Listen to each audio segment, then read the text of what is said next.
Hello, everyone. I have here on the couch Tshepo Mantjé, correct? Yes.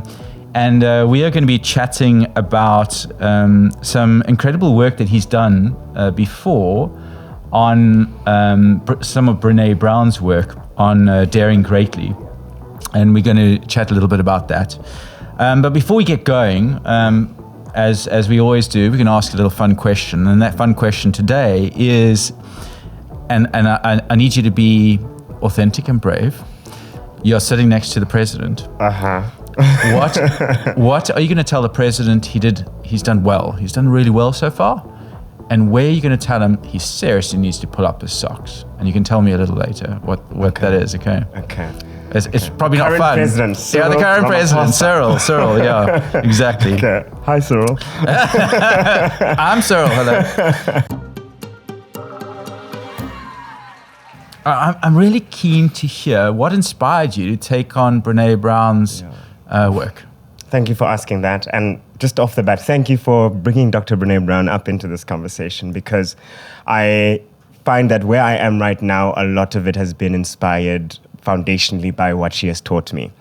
I met Dr. Brené Brown, came across her work. Didn't meet her personally. She came across her work in 2019. And I was in my final year of LLB at the time. And by that point, I had already did an honors in psychology, and I had already done a BA. I had come from Welkom Free State, where I had done really well in school, head boy of my high school. And my life had sort of went from one step to the next, one step to the next, one step to the next, in a very expected way, and a way that I enjoyed in the time. However, in my final year, I sort of hit a block, because I recognized that I was not I didn't want to go in a courtroom and go, I object, and be that kind of lawyer. I had already had this foundation in developmental psychology and had loved engaging with children. So I got to a place where I felt like the life that I was living was not the life I wanted to live. And this started to manifest in sort of ways that were harmful towards me, towards myself mentally. I was sort of started to internalize feelings of being inadequate, feeling like a failure. And what made it more challenging for me was that I didn't have an outlet to speak. And I felt like I couldn't speak. At the time, my working definition of vulnerability was weakness. And that's clear and cut what it was. And I had come to a point, everything had worked out for me as it should have until that very point. And I was meant to just take the next step, go do articles, go to Weber Wenzel, something, and do that. As it was expected by myself and by my peers, my family, who had worked so hard also to get me to the position I was at. And I was at a point where I was like, I don't want this anymore. And I was scared. I was alone. I was depressed. I started developing symptoms of depression and anxiety. I started to withdraw from my academics because I felt not inspired anymore. And in that time, I came across the TED Talk on vulnerability that Dr. Brené Brown did. And it was it found me. I don't know, the algorithm somehow put it up there. And then I listened to this lady. And she made a very brave, I would say, she put something interesting in front of me, a request to do something else, to redefine vulnerability. And I remember in that moment saying, okay, I'll take your word for it, to my YouTube screen. She had told me that vulnerability is actually not a sign of weakness, but she said it's the strongest measure of courage. And I was like, there's no way.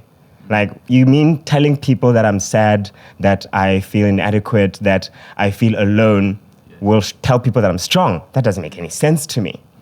And then I went out to buy her book, Daring Greatly, and then I read that book to get more detail on this weird concept of vulnerability, that it's actually how you show strength. And then through that book, I got this realization that, yes, it is, from her explanation, that it is really how we connect to people, how we show up. When we show up through vulnerability, people then connect to who you are and not to ideas that you might have put up about yourself. And it made clear sense to me. And the very next day, I think after finishing the book, I went to my dean and asked to take a break from my studies in my final year. It was September, I was going to write finals, but I knew I didn't have it in me to finish that year. But I needed to go strategically think now, because I knew something different about vulnerability. So I took the rest of that year off to go read about vulnerability, to find out about myself. I started journaling that year. I started doing yoga that year. I started doing meditation in 2019. Right. Daring Greatly podcast started that year because I was like, guys, I just found out something amazing. All my life. I have to share it. I have to share it. Yeah. Literally, it was that. I had the gospel. Right. Yeah. And I started the podcast to share with other young black males, particularly, about the power of coming as you are, even if it feels uncomfortable and stuff like that. So the following year, then, I went back and finished my LLB. I had gathered enough strength through vulnerability. I had spoken to my parents as openly as I'd never done before. My parents got to know me for the first time in a way, or in this light. And then I went back and finished my LLB. And from there, I was confident enough to sort of forge a path for myself, trying to build my developmental psychology history and my law together, now finding myself in law reform, focusing on early childhood development. And a lot of that was foundationally because I was able to have, to see myself, all the corners of myself and stuff that were a bit messy. And also, more than that, to bring that to people. You know, and that was life-changing. Yeah, it brings me here sitting next to you. Incredible, yeah.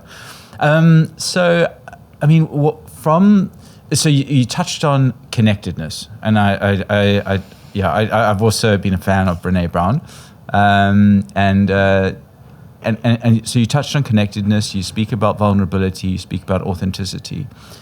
How's that helped you in the leadership role that you play, in the space that you play? Yes, that's such a good question. You should do this for a living.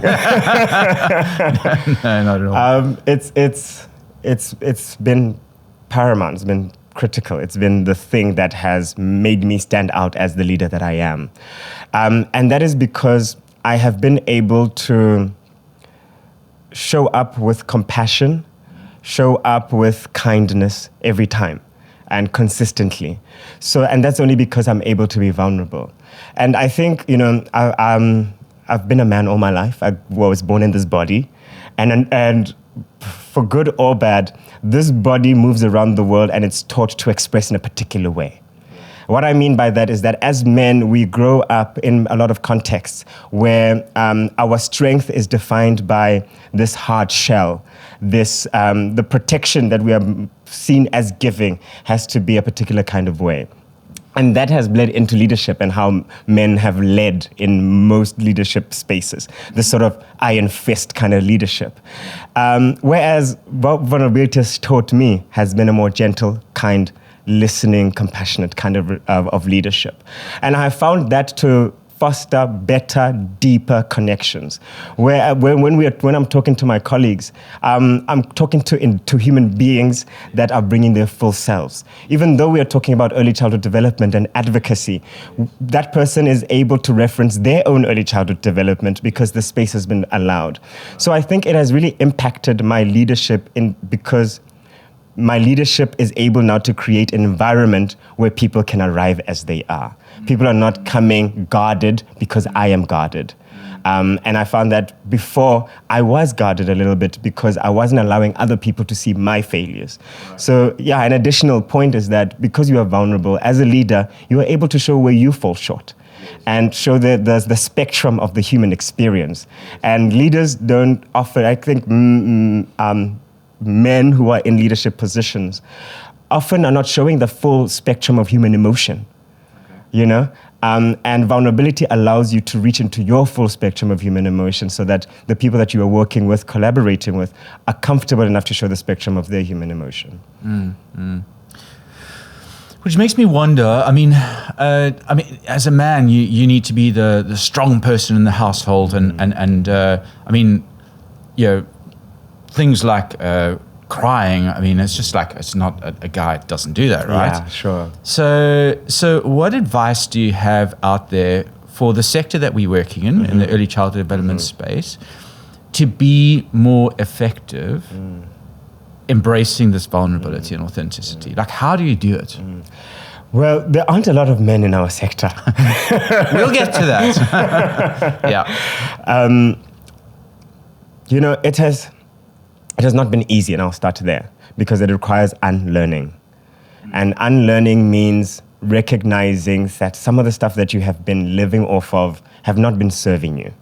And detachment from that, I can even say, might be a spiritual practice at some point, where we go deep into ourselves to say, what do I believe about myself? And I think that's a question we all have to ask. I think when we talk about belief, people just go to religion immediately. But ask yourself, what do you believe about yourself? Like, I believe that I'm a good person? Do you believe that? Does your history show that? I believe that things always work out, and interrogate, what do I think about myself? What do I believe about myself? And I would advise, as from a man's perspective, advising other men, particularly in the civil society, write about it. Get to know yourself through writing, through journaling, through reflecting. Because a lot of the time, these beliefs about ourselves live in our heads. And then they're self-confirming in our heads. They are never outside of us so that we can interpret them outside of being interpreted internally. So a practical piece of advice is to be able to vocalize your internal beliefs.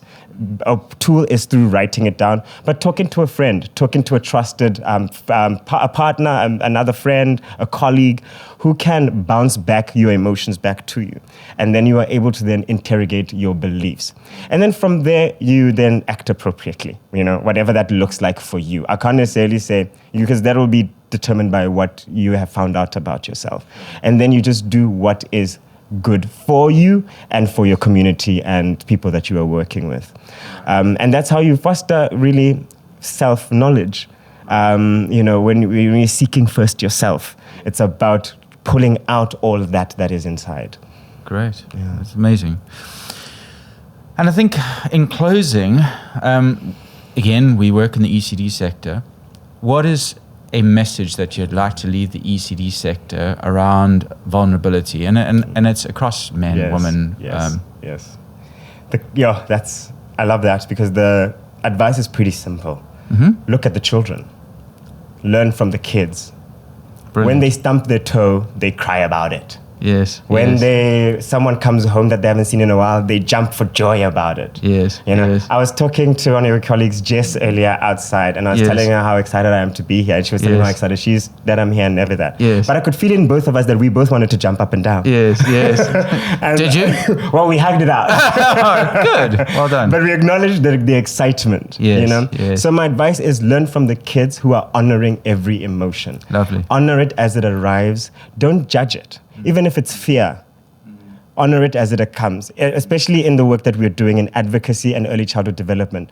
This is sort of, it's work that is challenging, work that is not necessarily understood by a lot of people. There's still a lot of people who believe children are to be seen and not heard. And we're dealing with deeply embedded cultural ideas around children and their identity, right? So it's difficult for people like us who understand a little bit more about children's identity and the need for us to support their development. So that's a difficult job to be doing. So we're going to face a lot of hurdles and things like that. But it's very important to honor them as they come. So that's the advice. Honor the emotion as it comes. It's part of you. The more we sort of put it to the side, the more it becomes something else, and then it will manifest in a different way where you just burst out in other ways that are very unhealthy. Yeah. So be who you are. So high five. Boom. Sorry, let's do that again. There we go. We need to circle back to the original question I asked of you. Yes. I'm the president. Yes. And you're going to tell me something I have done right, and seriously where I need to pull up my socks. Yeah. Where you have done right is maintaining a beautiful smile. You have really shown an energy from your physical being that is radiant of joy. And I think South Africans get that. Good. Which is why they nicknamed you Cupcake. I don't know if you know that. Thank you. But there's this sort of joyous beam that the president has that comes across in his smile. You just look at any video. Where it could have been a little bit better is decisiveness. I think the president sort of was walking a tightrope rightfully, I mean, it's been a challenge. We just came through a pandemic, and I'm grateful for that smile at the family meetings at 8 o'clock, because it was sort of kindness to see a smile through such a difficult pandemic. But I think your presidency has sort of been characterized by indecisiveness, and that has manifested in no movement. So there was administration before you, which was quite decisive, but in a different way. But so now we're balancing one president that made decisions that might have not benefited everyone quite well, to a president that didn't make too many decisions. And now so I'd say the decisiveness is really where we could have been better. Great. And thank you. Thank you very much for being with me on the couch today. Yeah. Thanks for engaging me around this incredible conversation around Brené Brown's work on vulnerability. And yeah, I look forward to our next conversation. Thank you so much to you, and thank you to Do More Foundation for being such a valuable partner to Real Reform for ECD, and availing your Do More communities to the advocacy work that Real Reform for ECD is pushing. So I really appreciate that. No worries. Playtime.